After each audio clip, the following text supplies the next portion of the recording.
నమస్తే, welcome to Suman TV. మన శరీరంలో 2 రకాల వెయిన్స్ అనేవి ఉంటాయి. ఒకటి సిరలు, 2 ధమనులు.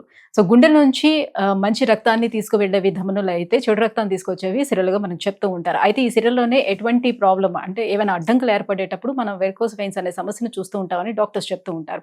ఈ వెరికోస్ వెయిన్స్‌కి ప్రస్తుతం అందుబాటులో ఉన్నటువంటి అత్యాధునిక ట్రీట్మెంట్స్ ఏవి మనకు అందుబాటులో ఉన్నాయి? ఇంటర్వెన్షనల్ రేడియాలజీలోని ఎలాంటి ట్రీట్మెంట్స్ ద్వారా దీన్ని చాలా ఈజీగా క్లియర్ చేసుకునే అవకాశం ఉంటుంది? ఈ విషయాలన్నీ అడిగి తెలుసుకుందాం. మనతో పాటు ఉన్నారు డాక్టర్ అర్జున్ రెడ్డి గారు, interventional radiologist from Revia vascular institute, Gachibowli.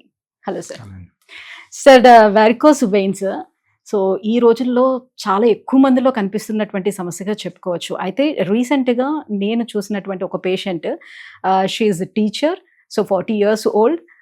So చాలాసేపు టీచర్స్ అంటే ఎక్కువగా నిలబడాల్సి వస్తుంది కదా, కానీ ఈ 40 years ఏజ్లోనే తను ఈ టీచర్ జాబ్ నుంచి క్విట్ అవ్వలేదు, రైట్? అలా అన్ని జాబ్కి వెళ్ళడం కూడా చాలా కష్టం అవుతుంది. సో తనకి 2 legsలో కూడా వెరికోస్ వెయిన్స్ ఉన్నాయి. సో ఒకేసారి తను ట్రీట్ చేసుకుని యాజ్ యూజువల్గా తన లైఫ్ లీడ్ చేయగలుగుతుందా? ప్రజెంట్ మనకు అందుబాటులో ఉన్నటువంటి ట్రీట్మెంట్స్ ఏంటి దీనికి? సో ఈ వారికోస్ వెయిన్స్ అనేది మీరు చెప్పినట్టు సిరలు అంటే ఏదైతే బ్లడ్ గుండె నుంచి బాడీ పార్ట్స్, వేరియస్ బాడీ పార్ట్స్కి వెళ్ళి మళ్ళీ తిరిగి వాడిన తర్వాత రిటర్న్ అయ్యాల్సిన ఛానల్స్లో వెయిన్స్ అని మనం ఇంగ్లీష్లో వెయిన్స్ అని అంటాం. వాటిల్లో ఇష్యూస్ వచ్చినప్పుడు ఎస్పెషలీ కాళ్ళలో వస్తుంది. ఎందుకంటే గ్రావిటీ ఆఫ్ కోర్స్ నిలబడినప్పుడు ఈ బ్లడ్ అగేన్స్ట్ గ్రావిటీ రావాలి కాబట్టి దానికి ఉండే ఈ వాల్వ్ సిస్టమ్ అనేది ఉంటాయి వెయిన్స్లో. యూజువల్గా వాల్వ్ సిస్టమ్స్ ప్రతి ఒక డిస్టెన్స్లో ఒక కొన్ని సెంటీమీటర్స్లో ఒక 2 చిన్న వాల్వ్స్ అని ఉంటాయండి, ఒక చిన్న లీవ్స్ లాగా. సో ఈ వాల్వ్స్ ఏం చేస్తే న్యాచురల్గా ఉండే వెయిన్స్లో ఈ వాల్వ్స్ బ్లడ్ రివర్స్ కానివ్వవు అన్నమాట.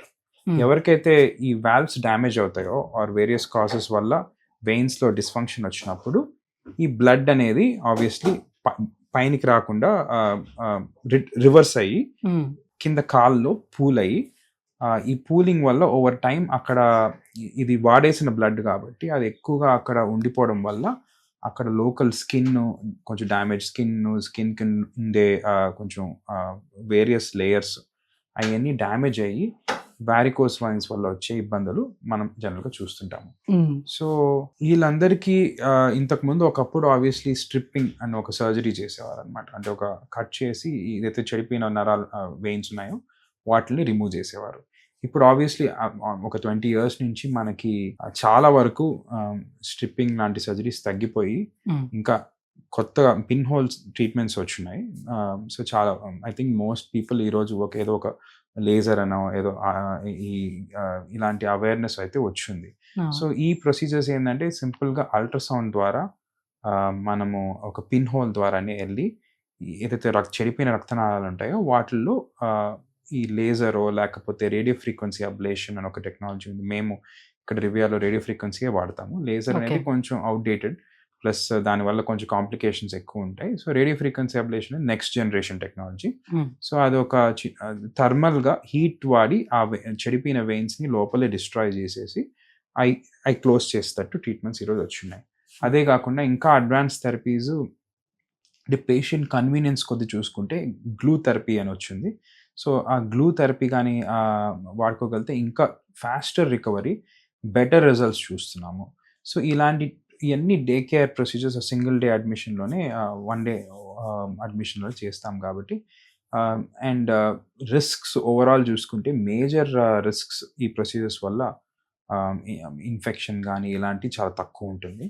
So recovery is fast, excellent results and complications తక్కువ ఉంటాయి. సో మోస్ట్ పేషెంట్స్కి వారికోస్ వెయిన్స్ వచ్చినప్పుడు ఫస్ట్ ఆప్షన్ ఆబ్వియస్లీ ఒక డాప్లర్ ఒకటి చేయించుకొని వెయిన్స్లో ఎక్కడ ప్రాబ్లం ఉందో ఐడెంటిఫై చేసిన తర్వాత కొంతమందికి మేము స్టాకింగ్స్ ఆఫర్ చేస్తాం. అంటే సాక్స్లు అబౌవ్ ద నీ ఆర్ బిలో ద నీ సాక్స్ వాడే ఒక ఆప్షన్ ఇస్తాము. సో ఎవరైతే స్టాకింగ్స్ని వాడగలుగుతారో అవి వాడి చాలా వరకు అట్లీస్ట్ కండిషన్ వర్స్ట్ అవ్వకుండా స్టేబుల్ అయ్యి వాళ్ళకు ఉండే ఇబ్బందులు తగ్గుతాయి. సో డే టైంలో ఈ స్టాకింగ్స్ వాడేది అనేది అందరికీ ఫస్ట్ ఆప్షన్ ఇస్తాం.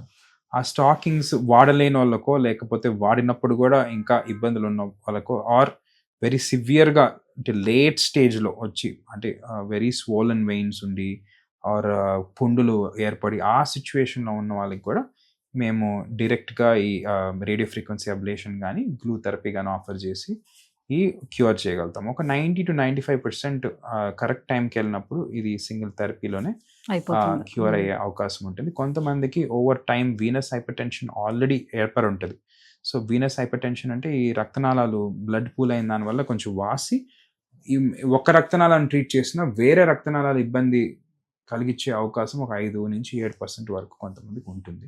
సో అలాంటి పేషెంట్స్కి కూడా స్టాకింగ్స్ అడ్వైస్ చేస్తాము. ఫ్యూచర్లో ఎప్పుడైనా అవసరం ఉంటే ఇంకా చిన్న నీడిల్ ప్రొసీజర్స్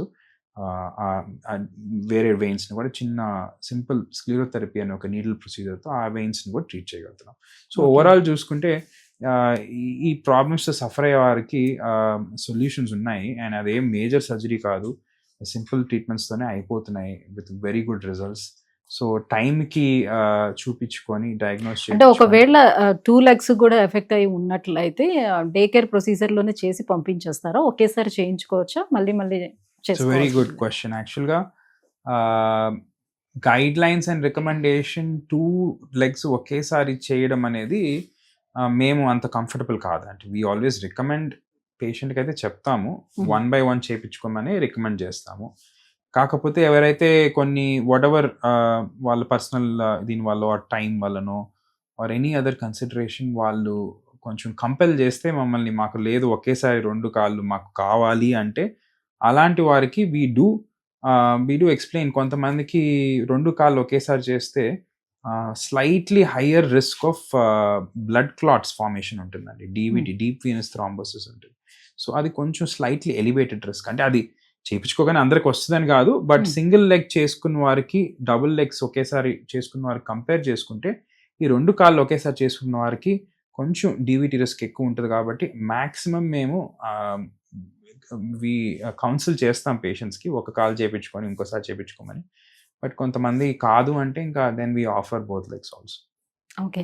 ఇప్పుడు సార్ ఆర్టరీస్ నుంచి మనకి మంచి బ్లడ్ అనేది మనకి కాళ్ళకి సరఫరా అవుతూ ఉంటుంది కదా. సో చెడు బ్లడ్ అనేది వెయిన్స్ నుంచి వస్తుంది.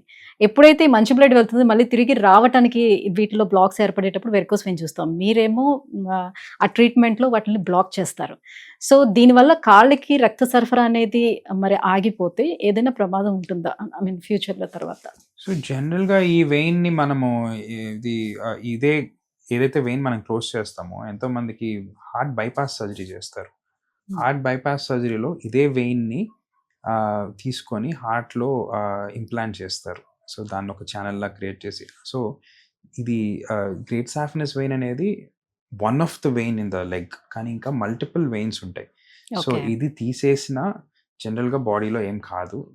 డీప్ ఛానల్స్ ఉంటాయి మజిల్స్ లోపల, డీప్ వీనస్ ఛానల్స్ అనేవి మ్యాక్సిమం బ్లడ్ అయ్యి రిటర్న్ చేస్తాయి. సో బాడీ ఒక రిపేర్ మెకానిజం ఉంటుంది. సో ఈ చెడిపోయిన రక్తాన్ని తీసేగానే ఇట్ స్టార్ట్స్ ఆ బ్లడ్ని డీప్ సిస్టమ్ ద్వారా రిటర్న్ చేయడం కానీ ఆర్ వేరే సిస్టమ్స్ ఇంకా కొన్ని సూపర్ఫిషియల్ వెయిన్స్ కూడా ఉంటాయి. ఆ వెయిన్స్ ద్వారా ఎట్లా బైపాస్ చేసుకొని జనరల్గా ఇష్యూస్ రావు. ఓకే. సో ట్రీట్మెంట్ తీసుకున్న తర్వాత కూడా మళ్ళీ వచ్చే ఛాన్స్ ఎంతవరకు వాళ్ళకు ఉంటుంది? ఒకసారి మనం తీసుకున్నాం కదా అని రిలాక్స్ అవ్వచ్చు అంటారు? సో ఈ ట్రీట్మెంట్ చేయించుకున్న తర్వాత కూడా ఒక 7-8% ఆఫ్ ద పేషెంట్స్కి based on our experience and research కూడా 7-8% ఆఫ్ ద పేషెంట్స్కి తిరిగి ఈ వారికోస్ వెయిన్స్ వల్ల ఇనిషియల్గా వచ్చిన ఇబ్బందులు ఏదో ఒక డిగ్రీలో తిరిగి వచ్చేదానికి అవకాశం ఉంటుందండి. సో అది వచ్చినప్పుడు కూడా ప్రైమరీ ట్రీట్మెంట్ ఫెయిలియర్ వల్లనే ఉండదు. కొంతమందికే ఇది ట్రీట్మెంట్ ఫెయిలియర్ వల్ల ఆ రక్తనాళం పూర్తిగా బ్లాక్ అవ్వక కొంతమందికి తిరిగి వచ్చే అవకాశం చాలా తక్కువ percentage. But majority of the recurrence పేషెంట్స్కి చూస్తే కానీ వేరే చిన్న రక్తనాళాలతో ప్రాబ్లం కూడా ఉండి రికరెన్స్ అనేది అవకాశం ఉంటుంది. సో అలాంటప్పుడు ఇంకొకసారి డాప్లర్ చేయించుకుంటే అది ప్రాబ్లం ఎక్కడో ఐడెంటిఫై చేసి we can retreat those patients. So కేవలం ఇది మన లైఫ్ స్టైల్లో వచ్చినటువంటి మార్పుల కారణంగానే వస్తాయా, లేకపోతే వంశపారంపర్యంగా వచ్చే ఛాన్సెస్ ఉంటుందా?